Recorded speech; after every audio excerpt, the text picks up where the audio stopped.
Yo, what's good? What's good? How y'all doing today? Thank y'all for tuning in. Thank you. Tuning in. Hey, check this out. Today, I ain't even gonna sugarcoat, I ain't gonna beat around the bush. I'm just trying to get straight to the point, give it to y'all, because that's what y'all need. Today, we're gonna talk about something very important. Like, seriously. People want to start investing, people want to figure out ways to get rich. But before you can ever think about getting rich, let me tell you something I know. Tell you something that I've learned. The rich didn't get rich just in happenstance, unless they hit the lottery. Now, if you're gonna spend all your money on the lottery, then let me know how that work out for you. If you're really trying to get rich, develop wealth, generational wealth, you got to start with the basics. You got to have a plan. You got to have a foundation to build upon. They teach that in the scriptures. You know what I'm saying? You try to build a house on shaky grounds, loose grounds, foundation ain't gonna be about crap. It's gonna eventually erode away. House gonna collapse. Boom, dead, done, over with. Nothing to talk about. You know, because you didn't take the time to build that foundation the right way. So that's why I'm here. Hey, lesson number one. For those who don't have one, get a bank account. You need a bank account. For those who do have a bank account but haven't learned how to make it work for you, don't understand the ins and outs of formulating some type of system to save and get ahead, you need to learn that. So either way, you need to do a bank thing. It's credit unions, it's traditional banks.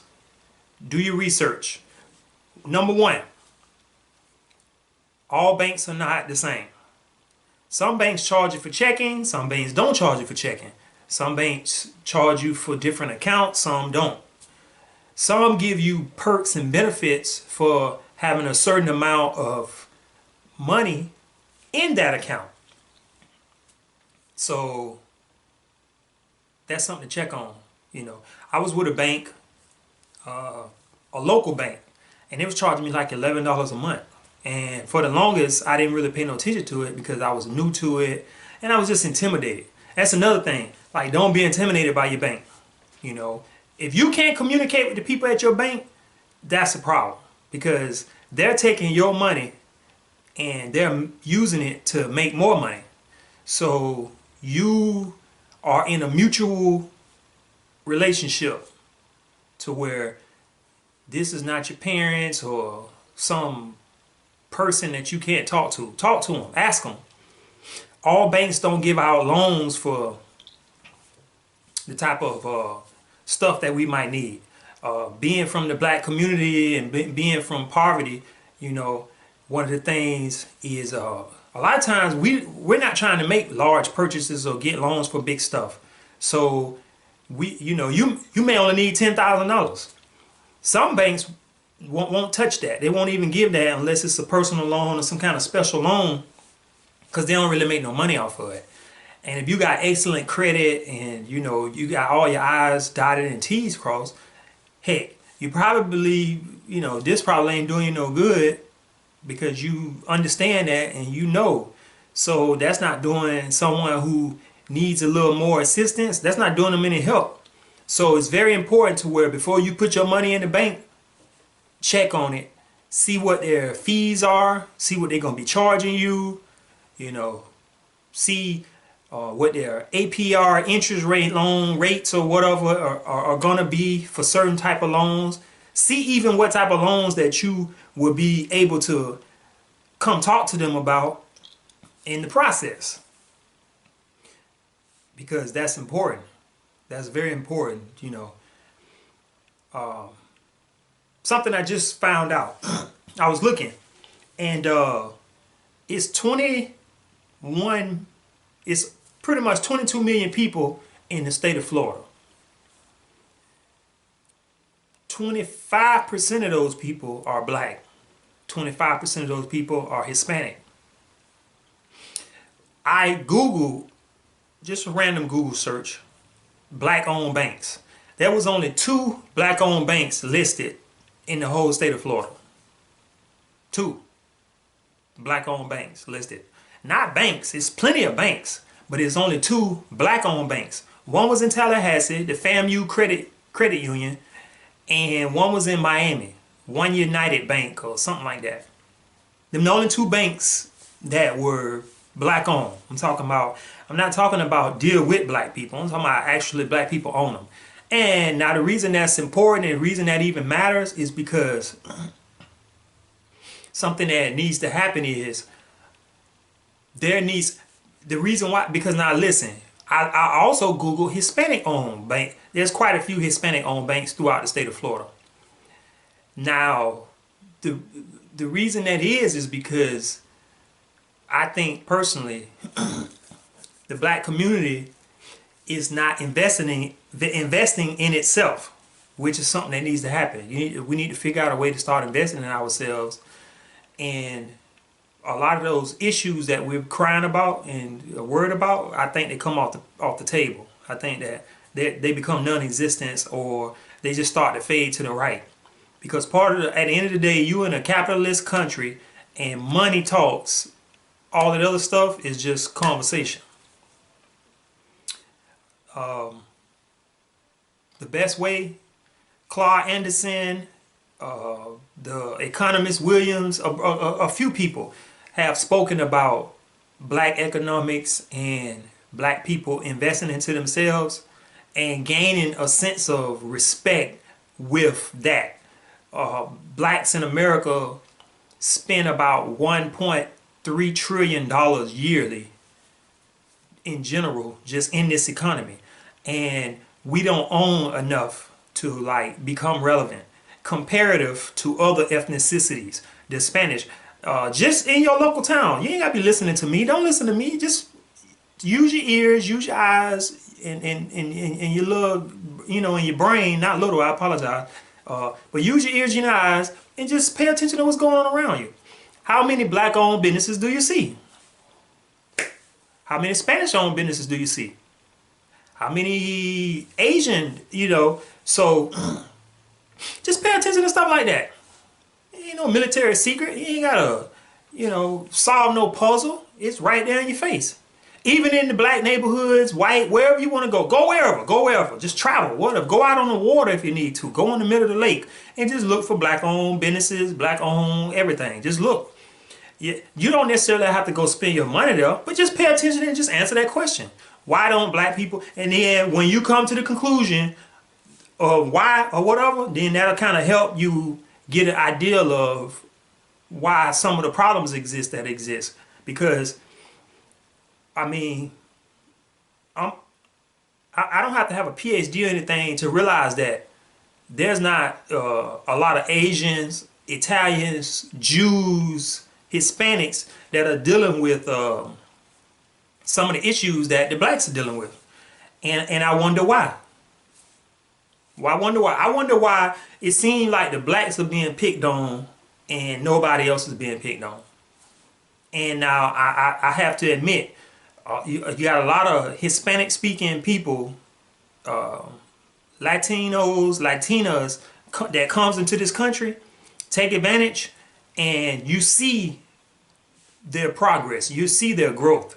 You can call it what you want. You can say, oh, he jumped the fence, he an illegal immigrant. He may be, you might be absolutely 100% right. He or she may be illegal. But let me tell you what I noticed, because I've worked with and around and seen and communicated with some illegals. Let me tell you what I noticed. They don't even play. They come over here, they get their money, and they make the best out of it. Whereas I'm not seeing that in a lot of situations when it comes to the black community. Now, I don't know,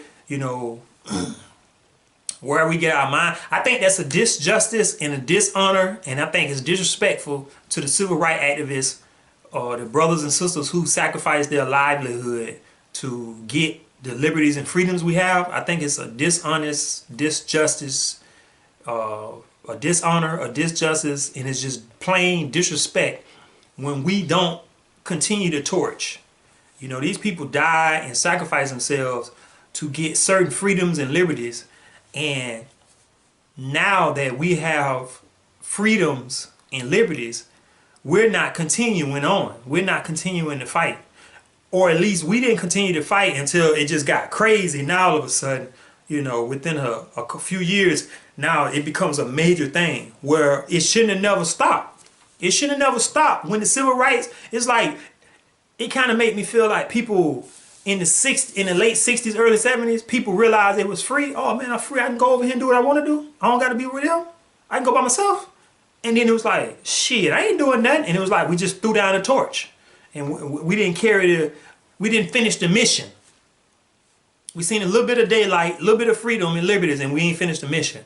And then now, it done got so crazy or whatever, to where now everybody like, you know, now it done became back up. It's 360, it done come back around. Now it's like a big major issue. We have continued what was started. They started something very powerful and very significant, and we fumbled the ball and just whatever. We gave up. I don't know if we all started smoking crack or weed. I don't know what the hell we did, but we fumbled the ball. We gave it up, and we just act like it was all cool. And now it's becoming a big thing, and you hearing people come out the woodwork now talking about rights and civil. We had the opportunity. We ain't continue to fight. You had to continue to fight. Gave you a little bit of freedom, little bit of, let you make some money. A lot of black people make a lot of money. Don't get it twisted. It's a lot of black people that get paid. Everybody ain't broke. It ain't all about being broke poverty.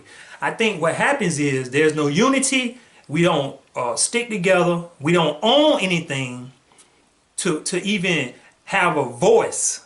Because if you ain't got no chess pieces on the chessboard, then you can't even play. And I think that we're not playing because we don't have the pieces in the proper positions. Like lobbyists and lobbyism is very important. This political stuff is very important just on the strength of we don't know how to use our money to get stuff done. Police brutality, we need to be putting that pressure down to get stuff done. LGBTQ community did it. A lot of different people did it and got stuff accomplished because they was able to go to the lobbyists, go to the different organizations, go to the different Congress politicians and say, hey, you want us to back you? You want us to put money into getting you elected? We need you to work with us and do this. We don't do that. We just sit around. It's like we got a slave mentality. We act like slaves. We act like slaves, so they treat us like slaves. Stop acting like a slave, start acting like an owner, start investing into ourselves. People will stop treating you like that. If you act like you nothing, people gonna treat you like you nothing. And let me tell you the first thing in acting like you something. Have confidence and carry yourself like you worth something. We don't really carry ourselves like that. And that's just my opinion. I could be wrong and I can stand up straight in it. But in my opinion, we don't carry ourselves like we worth nothing, so we get treated like that. And you got immigrants that's not nationally born in this country come here and don't get treated like that. And it's the reason why. Because, I mean, you know.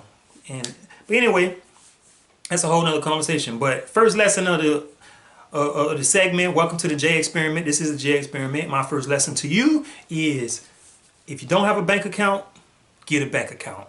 Open up a bank account, learn about banking, learn about the ins and outs of it because it's very important. You can't save money. You know, saving money in the shoebox doesn't work for everybody. Like me personally, I do well when I put my money in the bank and use my credit debit cards because mentally I'm conscious of what I'm spending and I tend to not buy stuff or not spend money because I understand that I only have this so much money in there and I don't want to go below a certain amount. So I just say, well, if it is something I want, I just put it on hold or get it later or figure out another way to get it. That works for me. Now, some people, you know, are the opposite. Some people actually can save the shoebox full of money.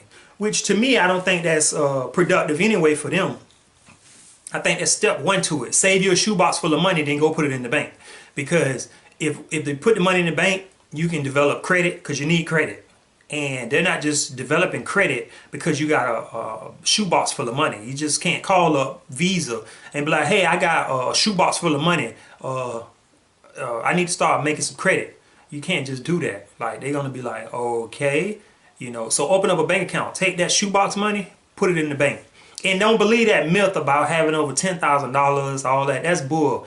You know, you can have over 10 grand in the bank. That's a myth. And don't believe that.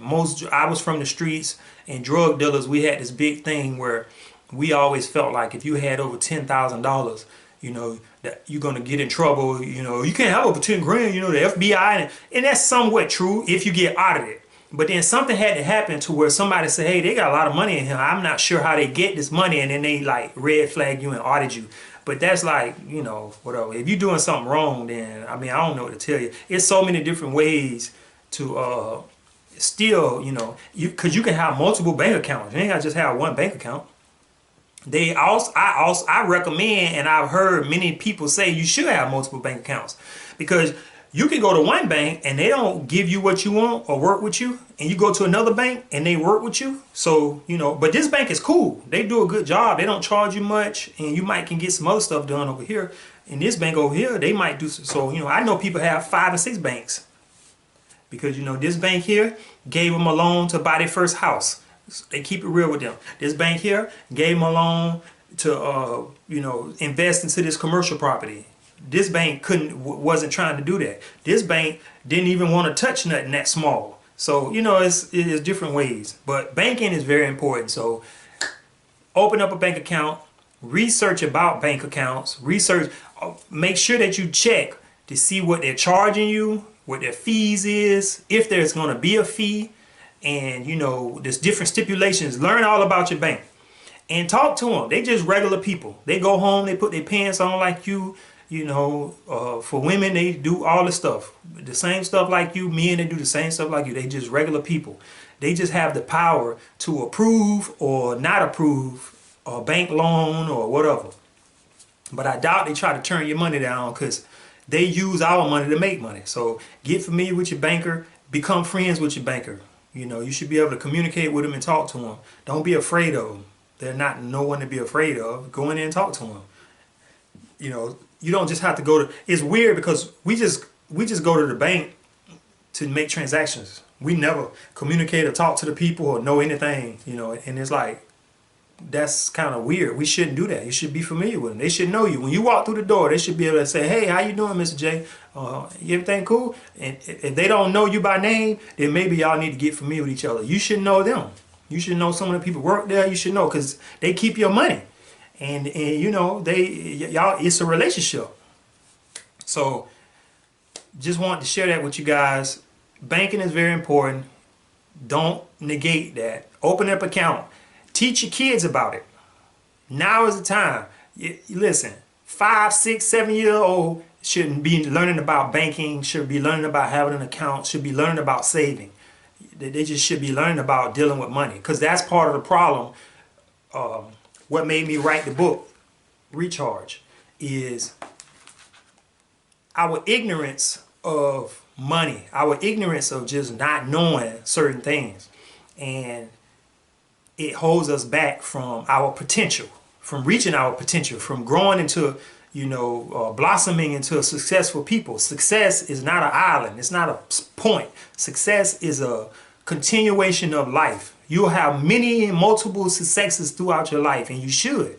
But you can't if you don't educate, then elevate. If you don't educate yourself, you don't learn, you don't grow, then you can't. And we are very ignorant when it comes to money. And I think that we need to get a little more wiser when it comes to money. You know, the funny part is I see a lot of people trying to help, but I don't think that they're trying to teach the right thing. Teaching somebody how to get rich overnight is cool for somebody that already got the basics down pat. But if you ain't got the basics down pat, you don't understand the basics of money and the basics life skills, then what are you trying to teach somebody how to get rich overnight other than you just scamming them? You finna make all the money. And some people might make it, some people not. Like, that's crazy. Like, teach people the basics. That's what we're going to try to do. We're going to reach out and try to teach people the basics and get some of this covered. Check out the book, Recharge. You can hit me up on Facebook. You can hit me up on Instagram. You can hit me up on If It's Alright With Y'all @gmail.com. I also had a website up, ifitsalrightwithyall.com. I got a lot more to do to the website, but as of now, I'm pretty sure you can go on and look around and browse around and leave your information. You can donate, because the way I'm doing this book, I'm not per se selling this book, because I'm working on another book, so look forward to that. But I'm not per se selling this book. I'm doing more of a donation. I would like for you to donate $10 or more, and I'll send you a free copy of the book. It's very important. Good book, excellent book. And I'm working on another book. I'm trying to formulate it into a kid's book, but I'm gonna see how that go. And it's just simple. 5 things that all kids should know, just from my perspective. Because like I said, I think it's a lot of stuff that people and kids and we just don't know. And if you knew better, you do better. And we don't do better because we just don't know better. You know, we just been winging it. We just been figuring it out as we go. And I want to try to, let's start from the scratch. Let's reach the people at the bottom of the totem pole, teach and educate them, and then we can all work together and help build ourselves up. And because we have to work together as whites, blacks, Spanish, whatever, we have to work together. There's no solos. The most dominant, successful businesses on the planet have the greatest teams put together. So pay attention. Warren Buffett is the greatest investor of all time. He got a heck of a team around him. You may not see him. You may not talk to him all the time. You might not hear from him. You may not even be familiar with any of them. But he got a hell of a team. He got some very sharp investment-minded people surrounding him that he run his ideas by, and that's what he do. And we got to that's how we got to be. We got to work together and invest and just do our thing. But anyway, J to the J Jones, thank you for hitting me up. Keep reaching in. Plan on doing some interviews coming soon. Trying to get all that set up and just try to grow this thing. So,